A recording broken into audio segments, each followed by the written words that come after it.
අවබෝධයක් තියෙනවා. ඒක අපි ජීවිතේ සම්පූර්ණ ඔයා එන්න ඇවිල්ලා මේ දේවල් ගැන අපිට කියන්න කියලා. හොඳයි එහෙමයි. අවුනාද කියනද කියන්න අපිට. ඒක කියන්නේ ලෝකේ සාලෝකෝ පවුලේ එක්කම කුටි දරුවෝ අරගෙන ගෙරියක් බලස් නූලේ ගිහලා එක්කම සාලෝකෝ ගෝල් මේක කිරීමවා අපේ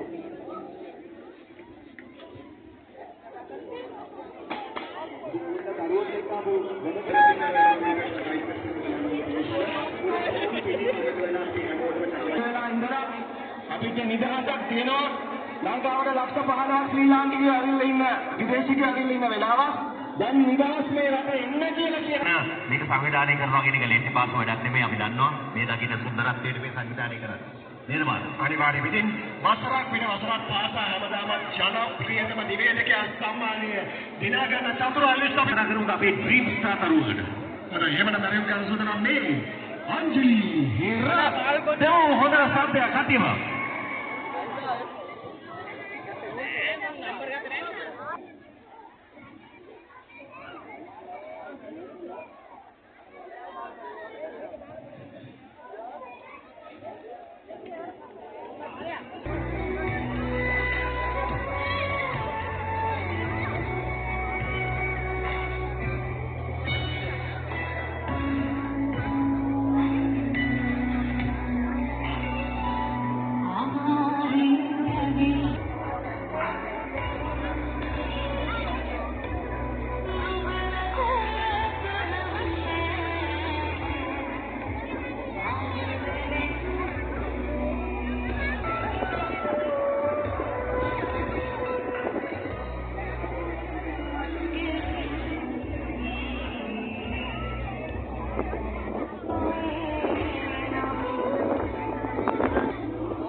අංජලි බොහොමත් සෝරිය අපිට කම්දාස් එකතු වුණාට අද මේ සරක දැක්කම මොකද හිතන්නේ අද මේ කටේ දැක්කම ඉතින් සහභාගී වෙන හැමෝටම පුංචි බබාලා වරගෙන ඉතින් හැමෝටම බොහොම ස්තුතියි ඒ වගේම ගොඩක් thank you ඔව් මිනිස්සු බලන කවුරු කට්ටිය බලන්නේ නැති ඇයි මේ ස්පේස් එකක් තියෙන්නේ ඇයි මේ ඉඩ කියලා ඔය තමයි ජාත්‍යන්තර සරුංගල් තරගකරුවන්ට තමයි ඔය අවස්ථාව දීලා තියෙන්නේ එතන මේ ප්ලේස් එක ඒගොල්ලන්ට දීලා තියෙන්නේ මාදව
Thank you.